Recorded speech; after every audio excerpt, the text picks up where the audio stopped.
बाबा साहब अम्बेडकर जी ने जब भारत का संविधान दिया, उस संविधान के पहले पन्ने पर भारत का संविधान किस चीज के लिए दिया हुआ है, क्या काम करेगा, वो बाबा साहब अम्बेडकर जी ने प्रियम्बल में लिखा कि हमें इस देश में जस्टिस चाहिए, न्याय चाहिए। और न्याय भी कौन सा?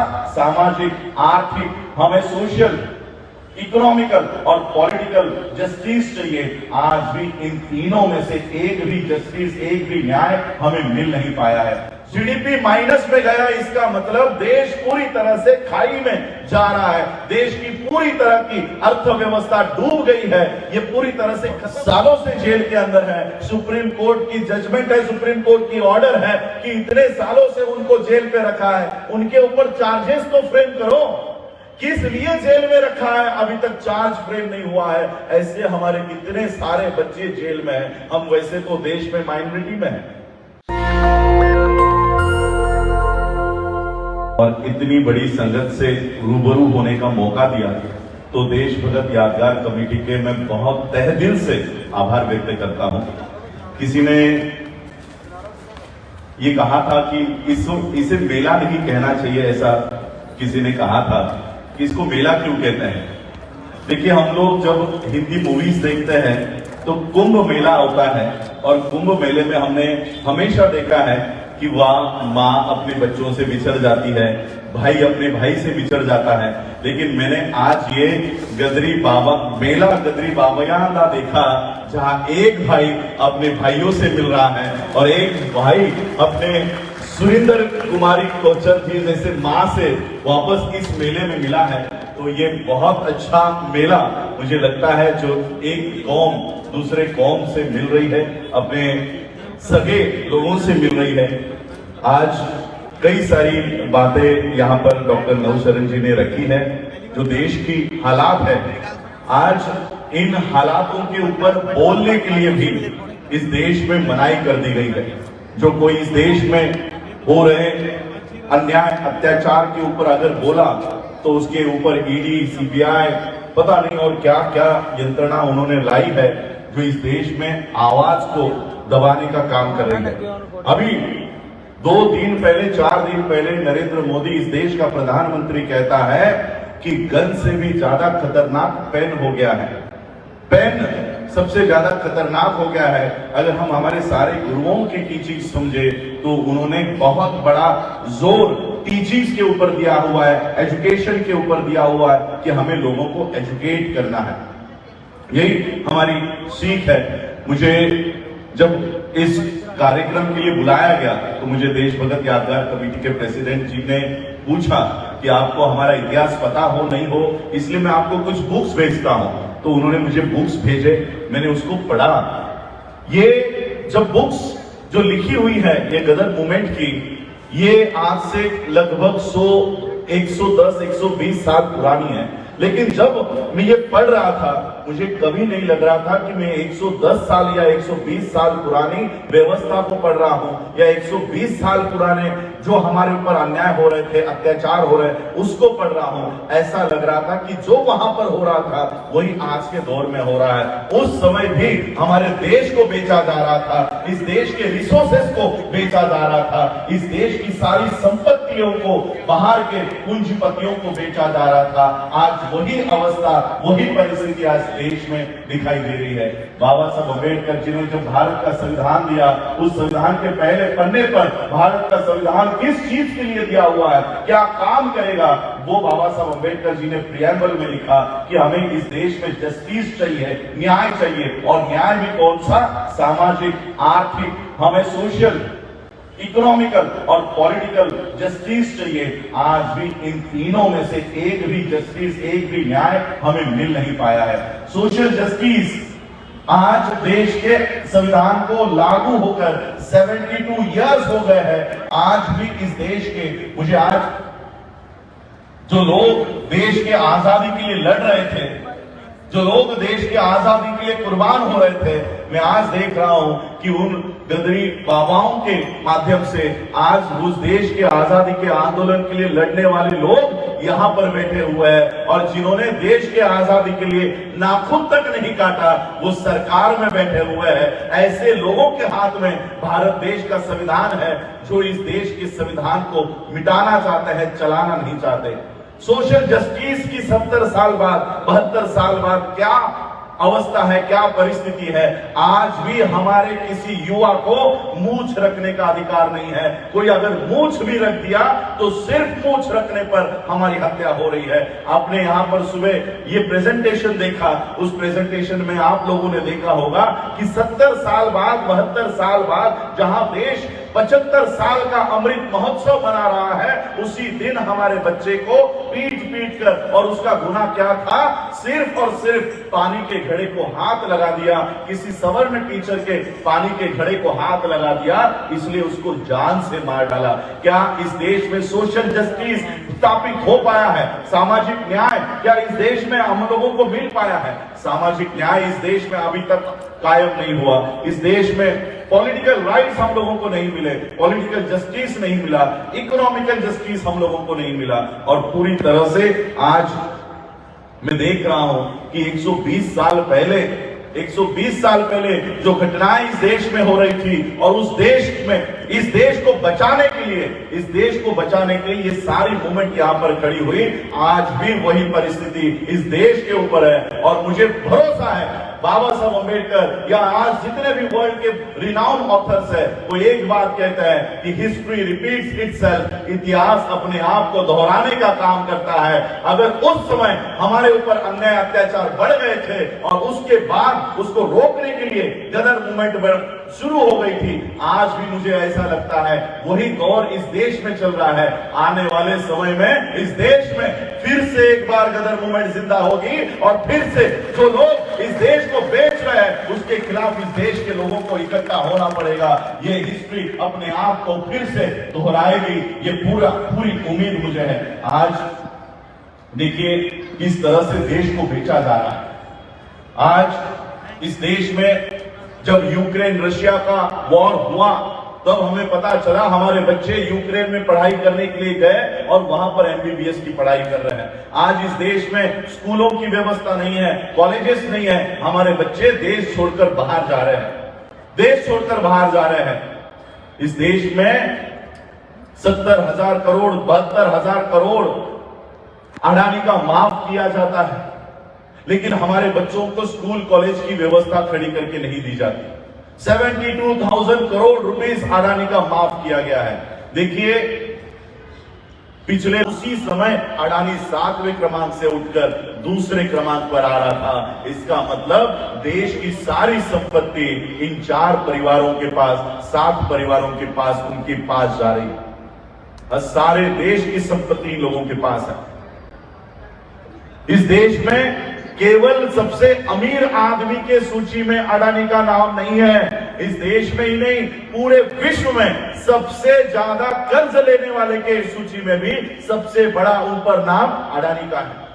इतना पैसा अडानी इस देश का यानी हमारे पैसों से वो अपनी व्यवस्था इस देश में कायम कर रहा है और हमारे बच्चों को 2 वक्त का निवाला नहीं मिल पा रहा।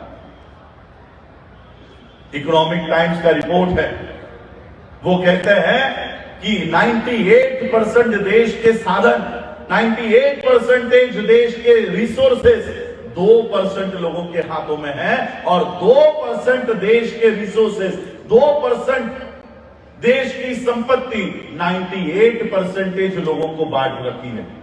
2% संपत्ति 98% लोगों के हाथों में है और उसी का उल्टा 2% लोगों के हाथों में 98% देश पूरा जा चुका है।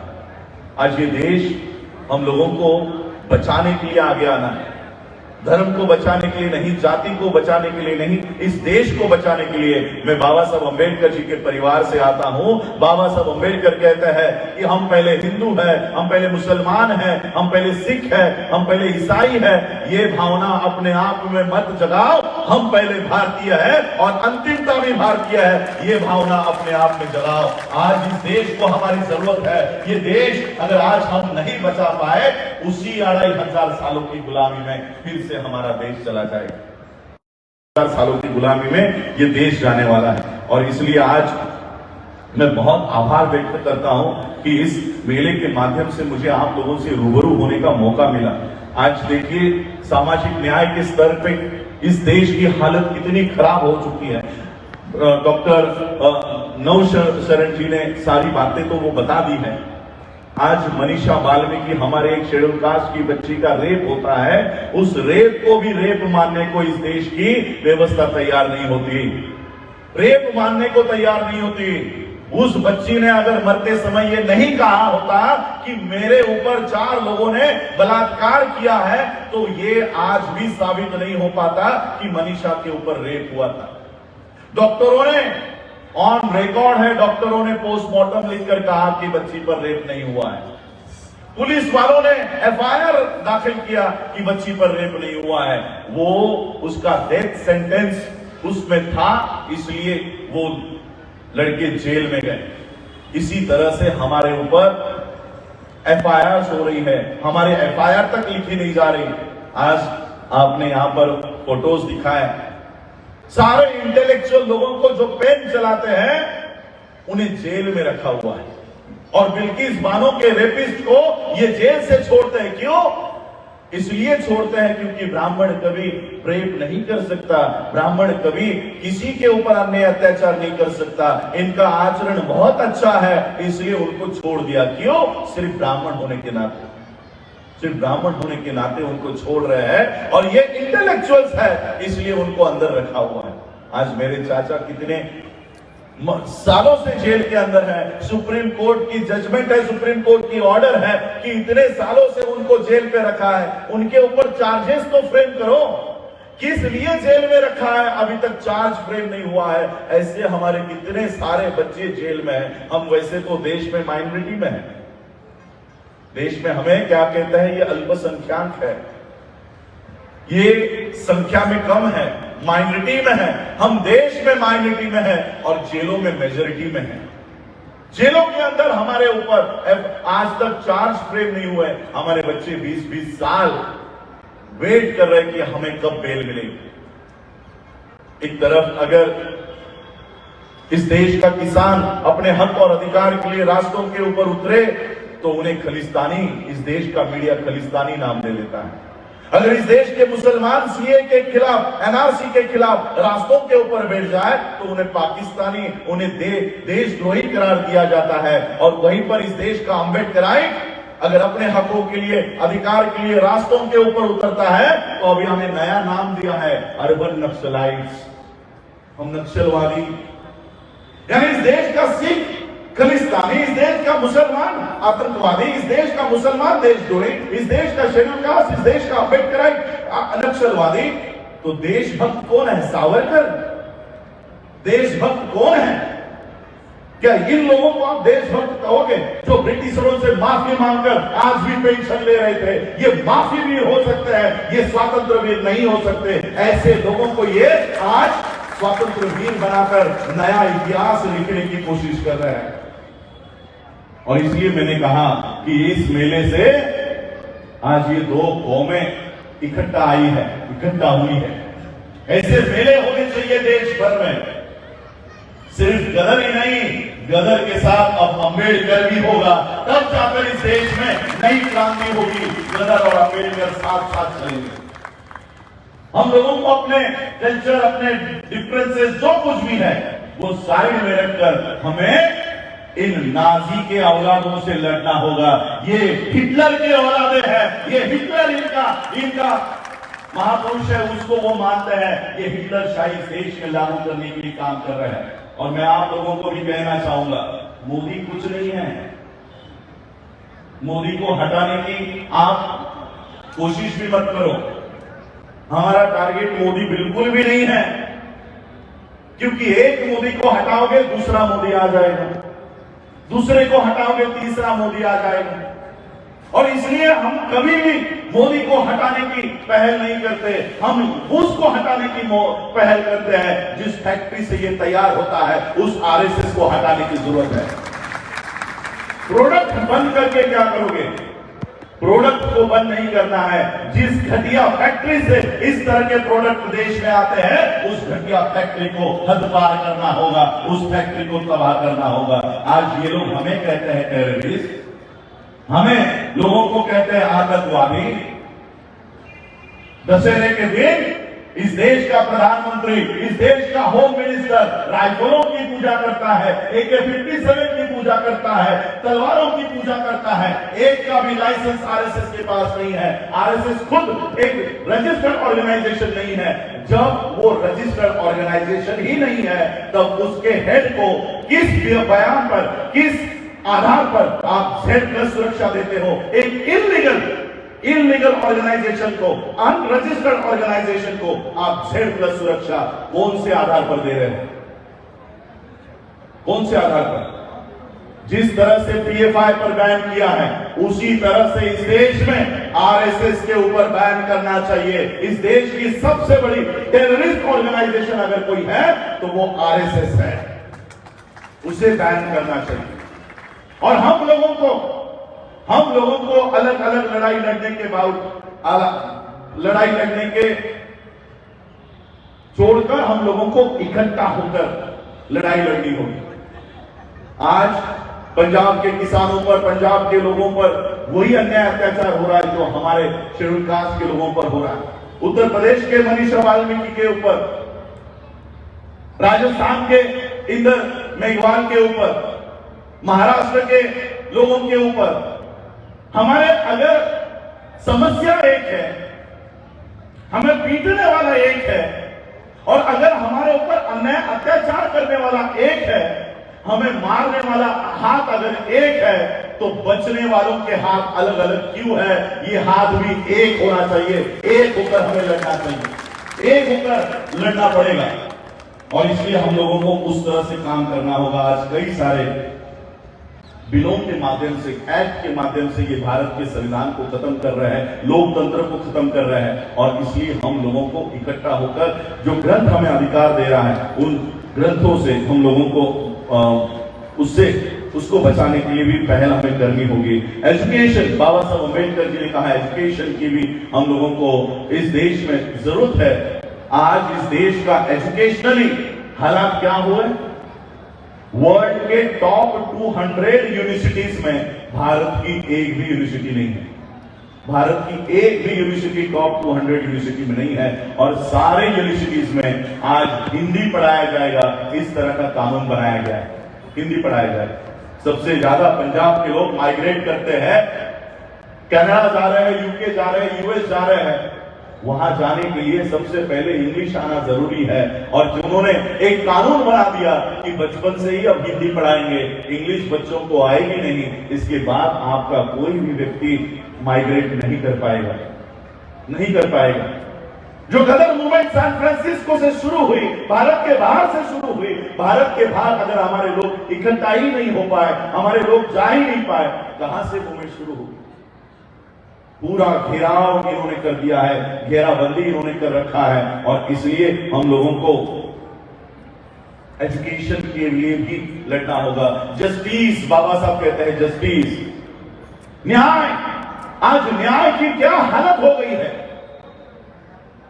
अभी मुझे लगता है सुप्रीम कोर्ट ऑफ इंडिया को अपना नाम बदल देना चाहिए। भारत सरकार का नाम तो बदल गया है पहले से। पिछले 7-8 सालों में भारत सरकार, ये नाम मुझे कहीं सुनाई नहीं देता। आपने सुना है कभी ये नाम, भारत सरकार? पिछले 7-8 सालों से मोदी सरकार सुनाई दे रहा है, मोदी सरकार, मोदी सरकार। यानी भारत को हटाकर वहां पर मोदी आ गया है। पहले भारत सरकार होता था, इंडियन गवर्नमेंट होती थी, अब मोदी गवर्नमेंट हो गई। तो सुप्रीम कोर्ट ऑफ इंडिया का भी नाम चेंज कर दो, इंडियन आर्मी का भी नाम चेंज कर दो। जहां जहां पर इंडिया आ रहा है वहां पर मोदी कर दो। वही हो रहा है सारे इंस्टीट्यूशंस के ऊपर। जिस कोर्ट में, जिस बॉम्बे में मैं रहता हूं, जिस मुंबई में रहता हूं, उसी मुंबई हाई कोर्ट में जस्टिस लोया के बेंच के सामने इस देश के होम मिनिस्टर अमित शाह का केस चल रहा था। अमित शाह का case, home minister of this country, उस जस्टिस लोया को नागपुर में लाकर मरवाया गया। आज तक कोई सुप्रीम कोर्ट का जज अपने ही फेलो वर्कर के लिए, अपने ही भाई के लिए आवाज उठाने को तैयार नहीं।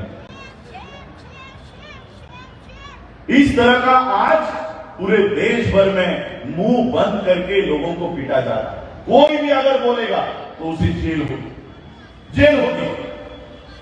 मैं मेरी चाचा की तरह, आनंद तेलतुंबड़े की तरह मैं जेल में बैठना पसंद करूंगा, लेकिन दलाली करने के लिए राज्यसभा में नहीं जाऊंगा।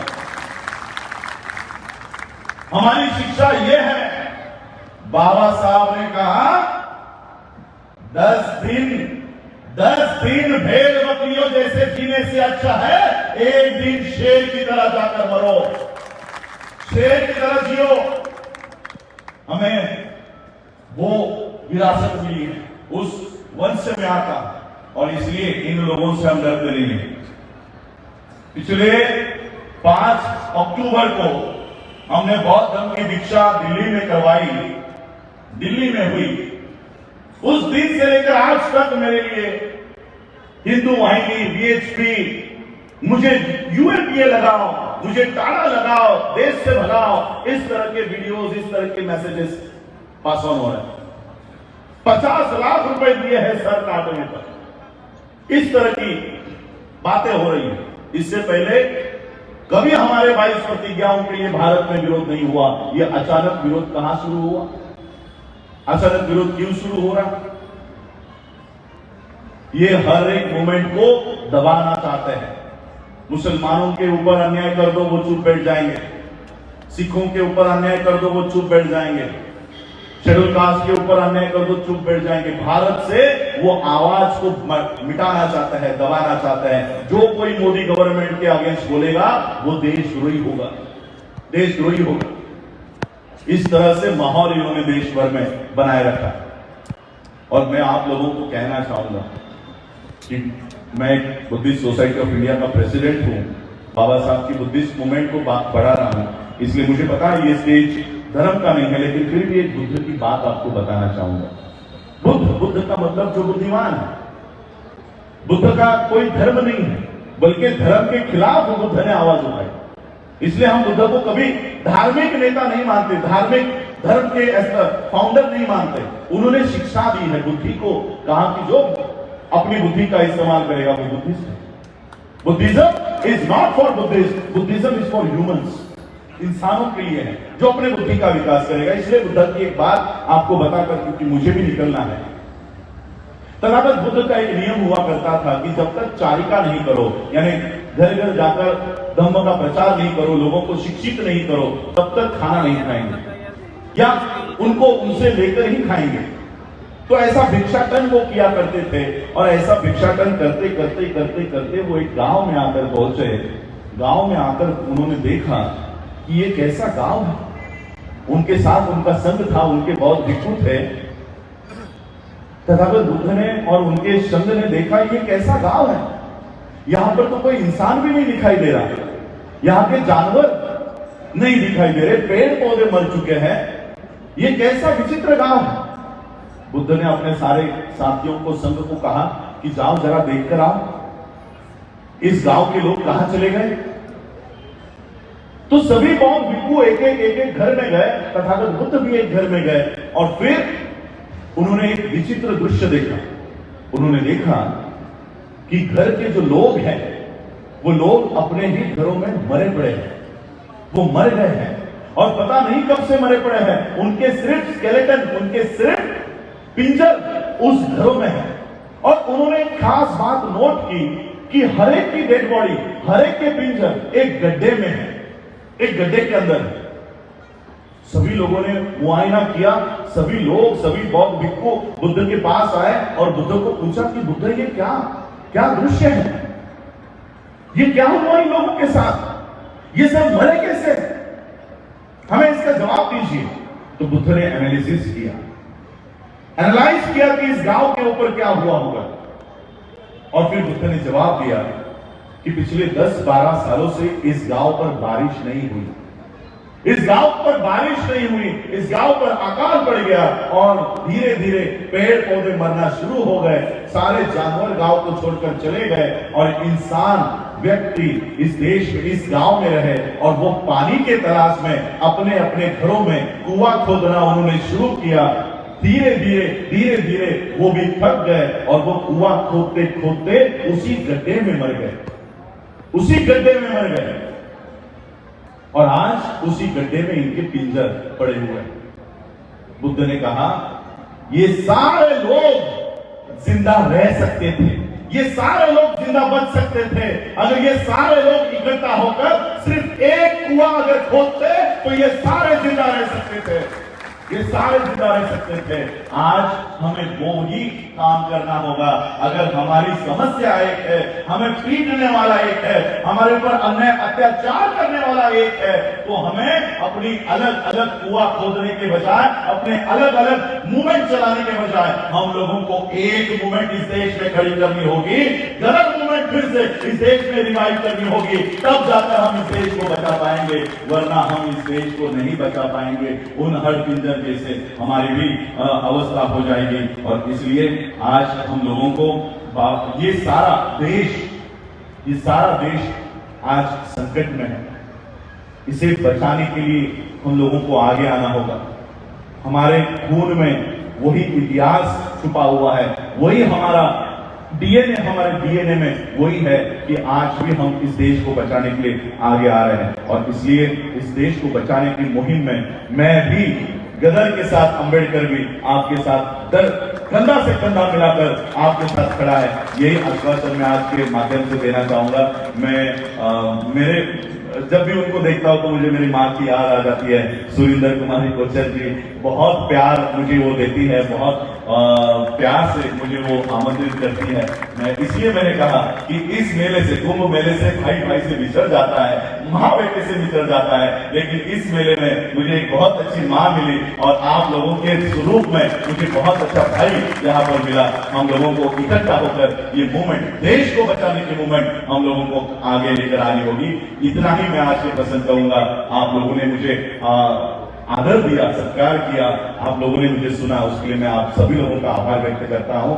जय भीम, जय भारत। Thank you.